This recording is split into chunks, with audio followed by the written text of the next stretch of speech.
Sa mga unang araw ng bagong taon sa Taiwan, ang Dharma Drum Mountain ay nagniningning sa liwanag at ang hangin ay puno ng amoy ng insenso. Sa solemne na kapaligirang iyon, lahat ay magalang na sumasalubong sa seremonya ng pagpapatunog ng kampana sa bisperas ng bagong taon, isang tradisyon sa Taiwan upang ipagdasal ang isang mapayapa at masayang bagong taon. Ang seremonyang ito, para sa magandang kapalaran, ay nagaganap sa mga unang sandali ng bagong taon. Libu-libong deboto ang dumalo. Maraming mga politiko at sikat na personalidad sa Taiwan ang nakiisa rin upang sama-samang patunugin ang tansong kampana.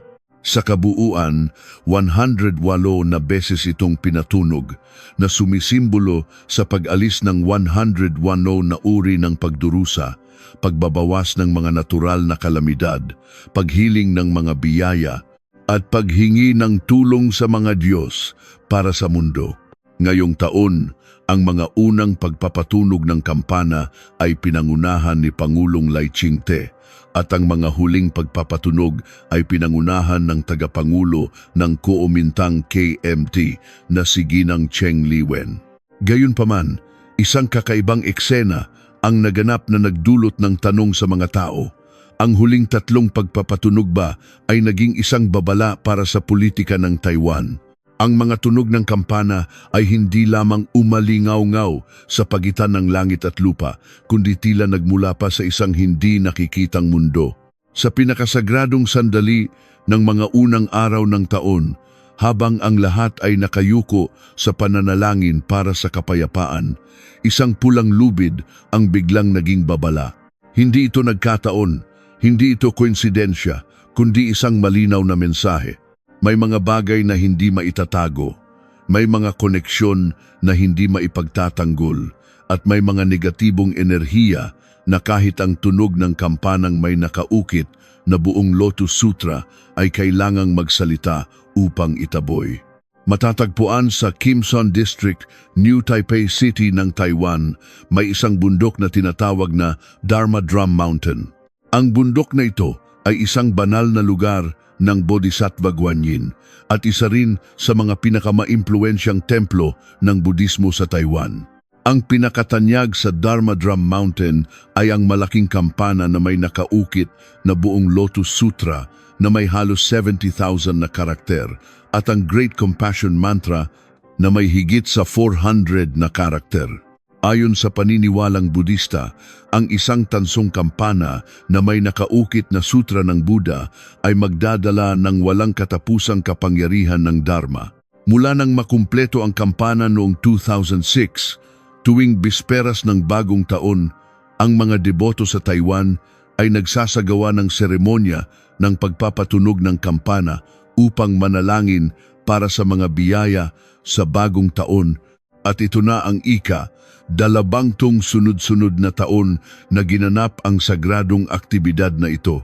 Sa nakalipas na 20 taon, ang mga lider ng maraming partido sa politika sa Taiwan, mula sa kasalukuyang Pangulo hanggang sa mga matataas na opisyal sa gobyerno at kongreso, ay iniimbitahan na lumahok.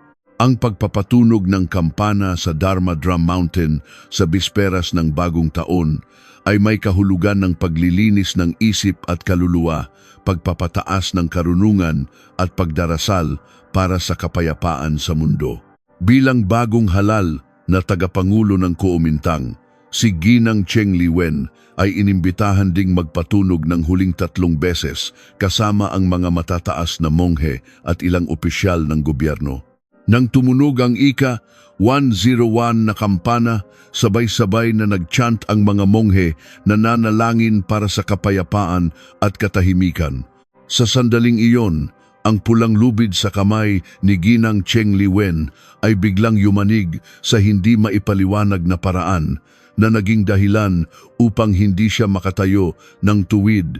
Nanginginig ang buong katawan at kitang-kita sa kanyang mukha ang takot na parabang may isang napakalakas na puwersa siyang nilalabanan sa kanyang kalooban.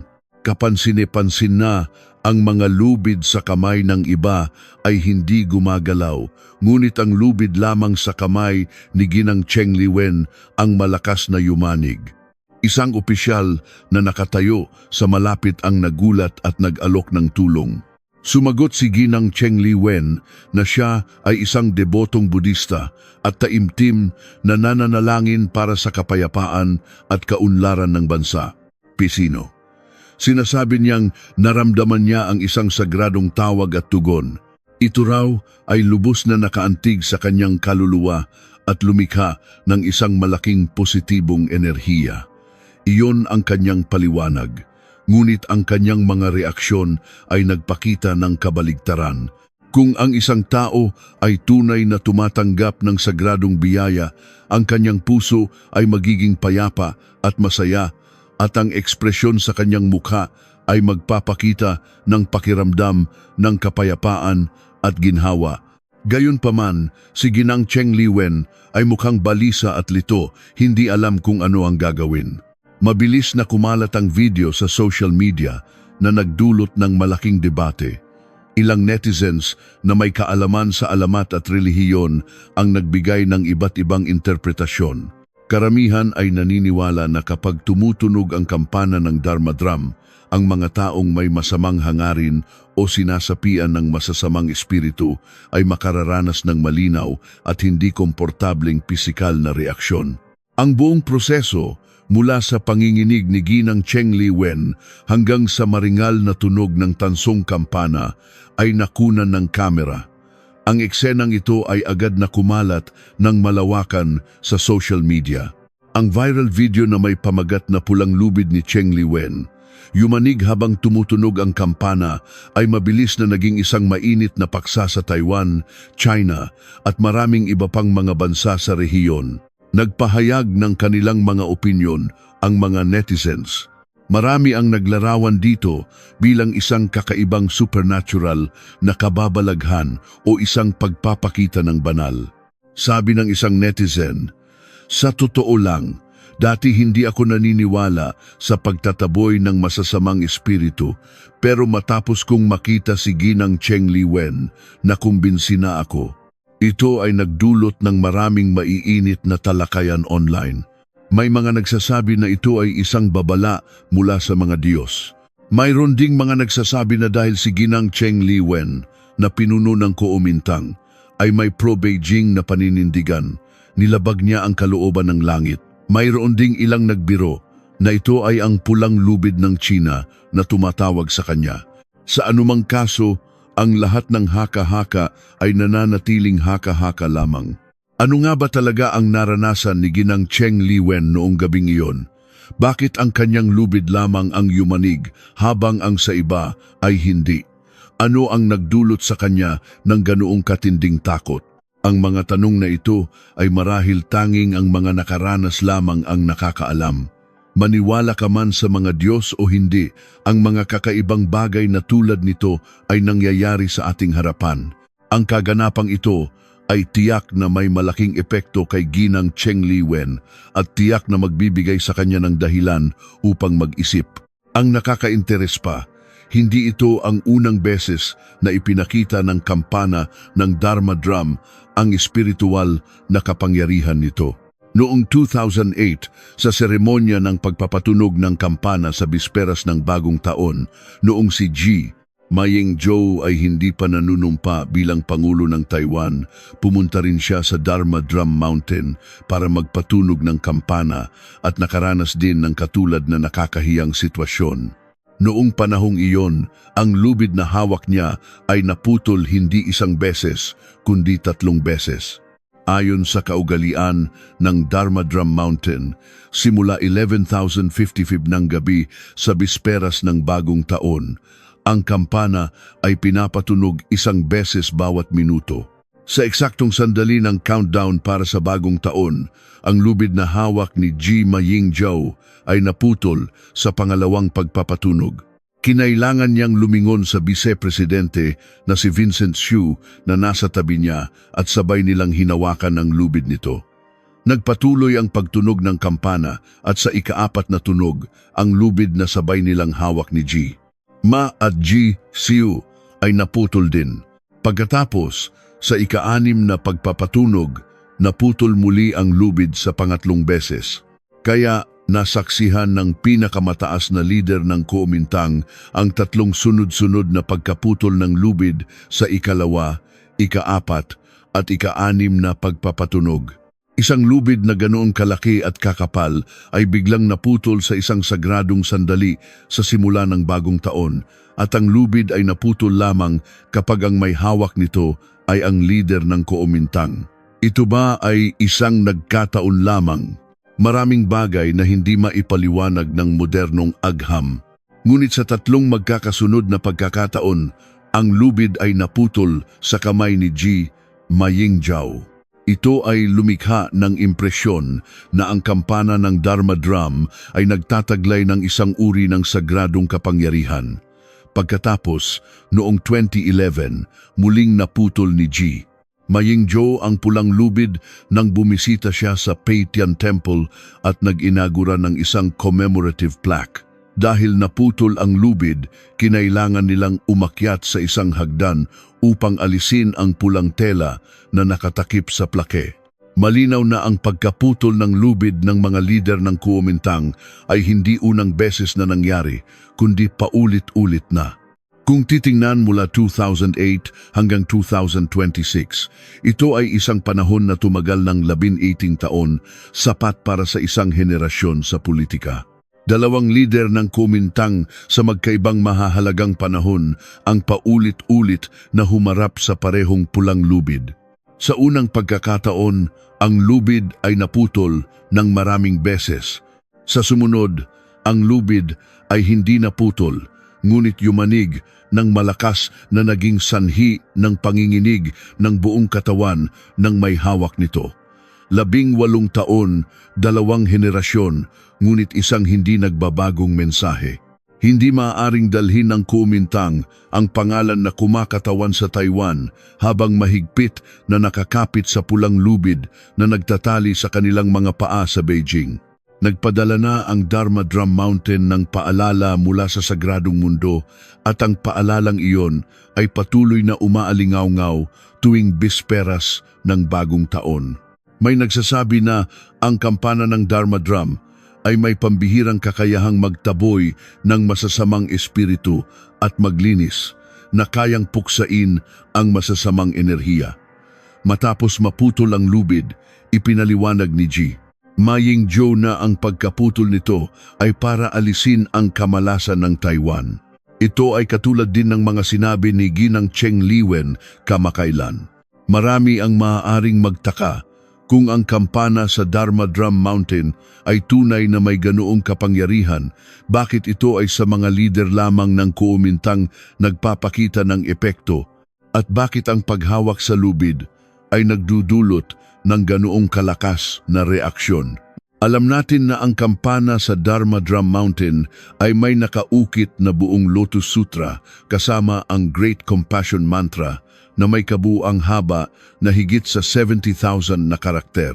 Hanggang ngayon, ang kampana ng Dharma Drum Mountain ay nananatiling nag-iisang kampana sa mundo na may buong Lotus Sutra na nakaukit sa katawan nito. Ang Lotus Sutra ay mayroon ding ibang pangalan, ang Sutra of the Lotus Blossom of the Wondrous Dharma. Ito ay isa sa mga pinakamahalaga at maimpluwensyang kasulatan sa Mahayana Buddhism na madalas tawaging hari ng lahat ng sutra. Ang kasulatang ito ay nakumpleto mga 500 taon matapos ang pagpanaw ni Buddha na nangangahulugang noong unang siglo AD.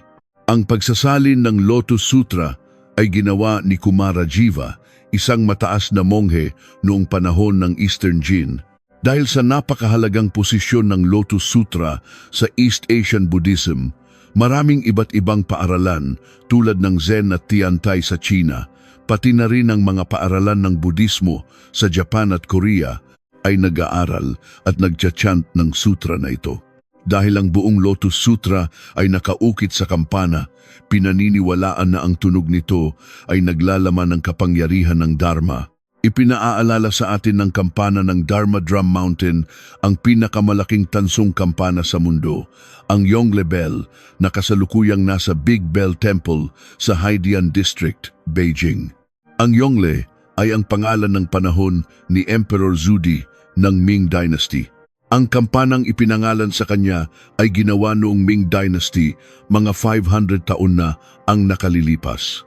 Ang Yongle Bell ay napakalaki, tumitimbang ng 46.5 tonelada. Dinaanan nito ang daan-daang taon ng mga pagsubok, daan-daang taon ng hangin at ulan. Nasaksihan nito ang maraming pagbabago sa kapangyarihan at dinastiya, nakita ang tagumpay at kabiguan, dumaan sa kapayapaan at kaguluhan. Sa kabila nito, ang kampana ay nananatiling perpekto, walang kahit isang lamat o senyales ng kalawang. Masasabing ang Yongle Bell ay isang pambihirang yaman sa mundo. Hanggang ngayon, kung paano nagawa ng mga sinaunang tao na gumawa ng ganoong kalaking kampana ay nananatiling isang misteryo. Ang alam lang natin sa kasalukuyan ay gawa ito sa haluang metal, kung saan 80% ay tanso at ang natitirang 20% ay ginto at pilak. Ang ginto ay nagbibigay ng kintab sa ibabaw ng kampana. Ang tanso ay lumilikha ng isang malakas at matagal na tunog, habang ang pilak ay nakakatulong sa perpektong daloy ng tunaw na metal sa proseso ng paghubog. Ang Yongle Bell ay isang higanteng kampana na tumitimbang ng 46.5 tonelada na ginawa bilang isang buong piraso, higit sa 3 beses ang laki ng kampana sa Dharma Drum Mountain. Ang katawan ng kampana ay naglalaman ng 16 na iba't ibang sutra ng Budismo. Bukod pa rito ay may higit sa 100 na mantra, kasama na ang mga wikang Chino at Sanskrit, na may kabuang haba na 230,000 na karakter. Sa bilang na ito, 100,000 na karakter ay isinulat mismo ni Emperor Zudi. Bawat isa sa 230,000 na karakter na ito ay may parehong sukat na perpektong pumupuno sa buong kampana nang walang kailangang idagdag o bawasan na kahit isang karakter. Alam natin na kapag gumagawa ng kampana, bawat karakter na lumilitaw sa ibabaw ay nagbabago sa hugis nito, at ang pagbabago sa hugis ay nagbabago sa kalidad ng tunog. Ginamit ang Fourier transform upang suriin ang sound spectrum ng Yongle Bell. Ano ang Fourier transform? Ito ay isang pamamaraan sa matematika na ginagamit upang suriin ang sound spectrum sa pamamagitan ng pag-convert ng signal mula sa time domain patungo sa frequency domain. Sinusuri nito ang komplikadong tunog sa mga individual na bahagi ng alon, kung saan matutukoy ang mga frequency range, intensity ng tunog at mga katangian ng timbre. Kaya, gamit ang Fourier transform upang suriin ang sound spectrum ng Yongle Bell, nakita na ang frequency ng vibration sa iba't ibang lokasyon ay magkakaiba. Iyon ang ugnayan sa pagitan ng mga overtone at harmonic sounds. Kapag tumutunog ang kampana, lumilikha ito ng isang napaka-espesyal na chord. Ang tunog na ito ay paulit-ulit na nagbabounce sa loob ng kampana na lumilikha ng isang matagal na alingaw-ngaw na maaaring marinig sa layo na hanggang 90 milya. Sinabi noon ni Emperor Zudi na ang bawat pagpapatunog ng kampana ay katumbas ng isang beses na pag-chant ng 230,000 na karakter na Buddhist Sutra, dahil bawat karakter ay may epekto sa tunog na nalilikha. Nang gawin ang kampana, umasa si Emperor Yongle na ang tunog nito ay magpapalaganap ng Dharma sa buong mundo. Kung ang pagpapatunog ng kampana ay katumbas ng pag-chant ng sutra, kung gayon, bumalik tayo sa kampana sa Dharma Drum Mountain, bakit sina Ginang Cheng Li Wen at Ji Mayingzhou lamang ang nakasaksi ng mga kakaibang pangyayari habang ang iba ay hindi? Dahil ang pagpapatunog ng kampana ay katumbas ng pag-chant ng sutra, at ang pag-chant ay maaaring magdulot ng malakas na puwersa sa espiritual na mundo. Dahil ang Dharma ay may walang hangganang kapangyarihan, may kakayahang itaboy ang masasamang espiritu at puksain ang mga negatibong enerhiya. Samantala, ang gobyerno ng China ay isang makapangyarihang organisasyon na nagdulot ng maraming krimen. Sa halos 100 taon ng pamumuno, maraming beses nilang sinira ang mga templo, sinira ang mga simbahang Katoliko, inusig ang mga monghe at madre, pinilit ang mga abad at paring Taoista na bumalik sa sekular na buhay, inusig ang Tibetan Buddhism at inusig ang mga nagsasanay ng Falun Gong at iba pa. Lahat ng iyon ay mga krimen na nabunyag na at kinundena ng buong mundo. Gayunpaman, ilang politiko sa Taiwan ang binaliwala ang moralidad at nakipagkamay sa Beijing, at ang partido na may pinaka-pro-Beijing na paninindigan ay ang Kuomintang. Si Ginang Cheng Liwen at dating Pangulong Ma Ying-jeou ay parehong nagsilbi bilang tagapangulo ng Kuomintang. Sila ang kumakatawan sa isang partido na nakikipagtulungan sa puwersa sa kabilang panig ng Taiwan Strait. Kung sinasabing ang tunog ng kampana ng Dharma Drum ay may kakayahang magtaboy ng kasamaan, hindi ba't kapag tumunog ito, ang unang bagay na kailangan nitong itaboy ay ang negatibong enerhiya na daladala ng mga lider ng Kuomintang. Kung totoo iyon, hindi lamang ito isang kababalaghan, kundi tadhana. Hindi kailangan ng Taiwan ang biyaya mula sa Beijing. Kailangan nilang mapalaya mula sa pulang lubid na kusang loob na itinali ng ilang politiko sa kanilang mga sarili. Ipinakita ng Dharma Drum Mountain na kung hindi puputulin ang lubid na iyon, magsasalita ang langit at lupa sa pamamagitan ng pagyanig, sa pamamagitan ng pagkaputol, o sa pamamagitan ng pagpapanginig sa taong may hawak nito sa takot na hindi na maitago. Ang kasaysayan ng magkabilang panig ng Taiwan Strait ay hindi kwento ng huwad na pagkakaisa tulad ng propaganda ng Beijing, kundi kwento ng paglaya. At ang tunog ng kampana sa simula ng 2026, marahil ay ang huling babala sa mga partido na nakikipag-ugnayan pa rin sa Beijing. Bumitaw na kaagad, huwag hayaang mahila ang sarili sa bangin.